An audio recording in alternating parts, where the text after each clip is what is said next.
Hi there. Today I'm going to show you how I prepare for a birth chart reading. I have a client coming up on Thursday and I'm just going to walk you through as I'm preparing for the reading.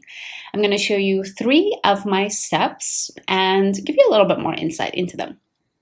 And something that you perhaps didn't expect, I will also include my notes template that I use to prepare for this reading down in the description box. All right, let's go ahead and get started. The first step when I am preparing for client's reading is to get an overall bird's eye view of the birth chart. And what are the ways that I do that? I make sure I have the information of the client. I enter it and pull up their actual birth chart, and then I just take a look.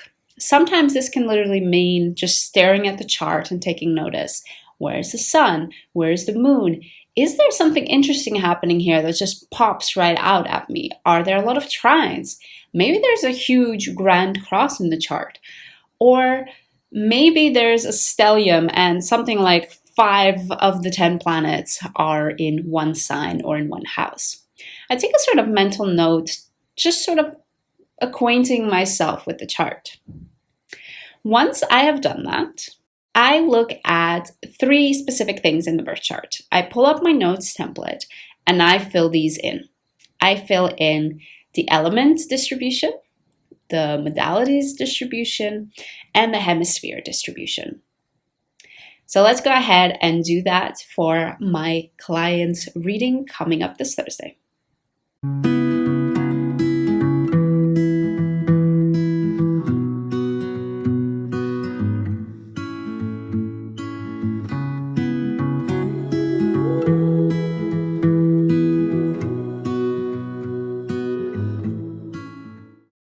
All right, so the first step is done.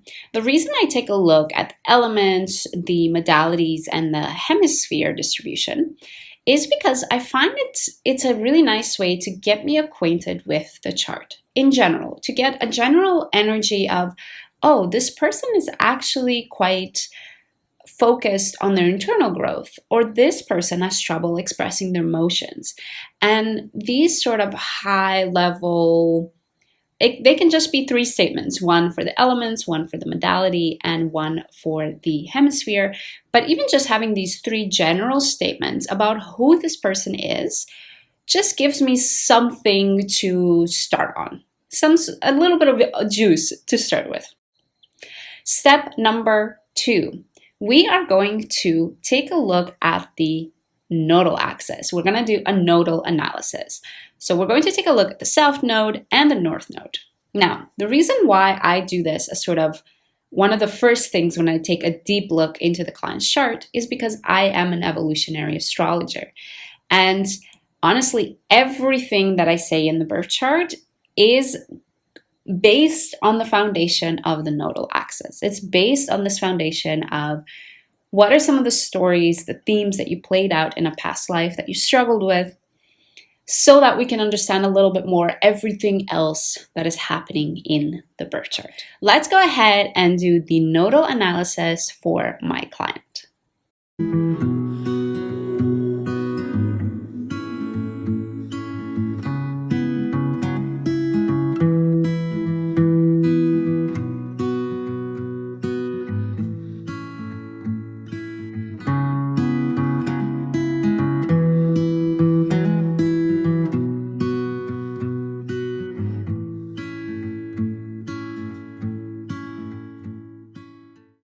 Before we move on to step 3, I just want to note that when I do this, a lot of times I am referencing things that I have read. I might be referring to a course that I have followed. I might be referring through my notes that I've taken. I might be literally pulling a book from the bookshelf to just remind myself of what has been mentioned about specific placements. What I find when I do this, I find that it actually helps me get my thinking going, helps me get my writing going. And I don't necessarily see it as something that we need to do on our own as astrologers, that we just need to remember everything and pull it out at a notice. Rather, I like to take a look at it as using the inspiration of what other astrologers describe a certain planet or a certain sign or a certain placement, and use that as sort of as the spark that's gonna light my own fire in an interpretation. So don't be afraid to reference books or courses, videos that you have learned from when you're doing this. All right, we are at step number 3, and this is technically our last step, but there is actually something that I do the next day or 2 days in advance, which I don't necessarily include in the steps, but it is something that I like to do. So the third step, and sort of the final step, is to look at everything that's left over. And this can sound quite overwhelming, but hopefully by having the bird's eye overview, having the foundation of the nodal analysis, that all of the stuff in the middle can come together quite smoothly. So if I happen to not address the sun in the nodal analysis because maybe it wasn't making any aspects, maybe it's, the sign of Leo wasn't involved, so we didn't have to talk about the sun, then this is a time when I would bring it up. Or if there's a huge stellium or there's a huge opposition, multiple planets opposite from each other, then I make sure that I highlight that in this in-between part. I make sure that I take a look at it in the birth chart and just help write a couple of sentences about what this could mean for this person, keeping in mind the steps that we've done before, keeping in mind their bird's eye overview, their 3 statements, and keeping in mind the foundation that we laid on. Everything that comes out in this third part in the middle has to fit in there. And this is the part where it becomes really fun, because you start to take a look at how can Mars in Cancer mean something different for somebody that has the nodal axis in Taurus and Scorpio versus somebody that has the nodal axis in Aries and Libra. That's when you start to get into these nuances and you start to sort of make poetry with your readings. All right, let's go ahead and make the in-between of our big astrology sandwich for my client.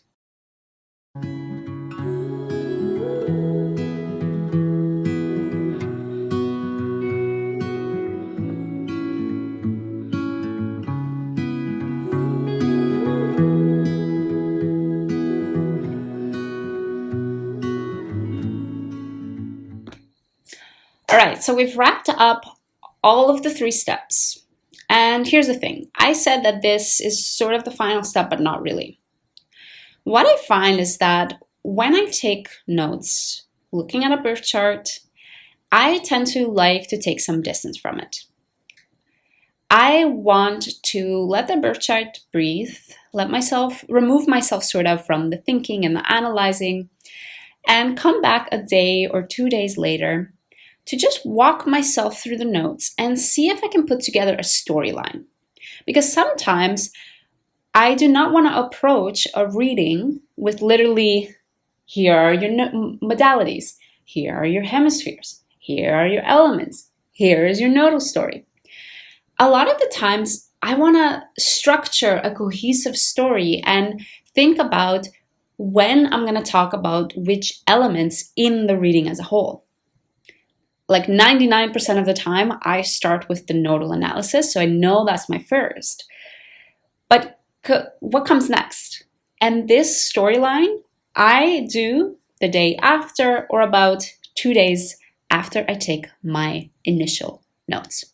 So that's enough for today. I'm going to close my laptop. I'm going to go do some other stuff, and then we'll come back tomorrow to actually make up our storyline for the readings. It's the next day, and I am going to pull up the birth chart notes that I took yesterday and just take a look at some of the notes that I took, and if I can find a sort of red line or a thread through all of it.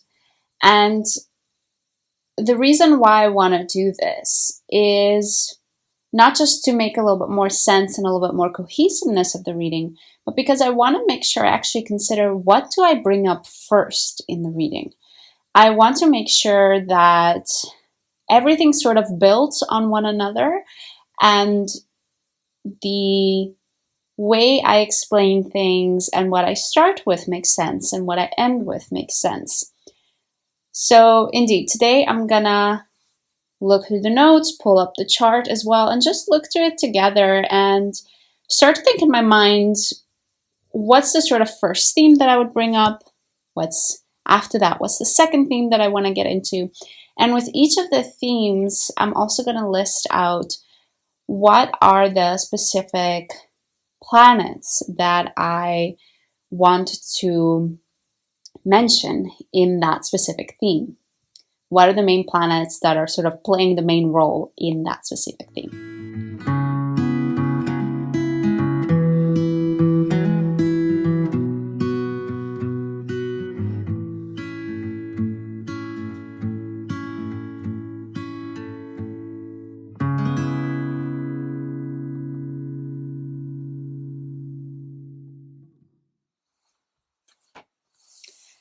All right, I feel quite ready for the reading tomorrow, and I'm really curious, and I hope the client enjoys it as well.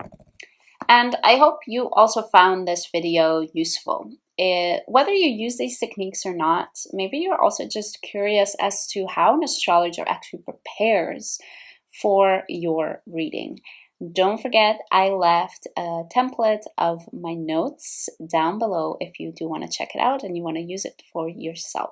And if you're curious to see how I actually do a reading with a client, I suggest watching this video where I let you in on a literal birth chart reading. It's an hour long and you get to see every single second of it.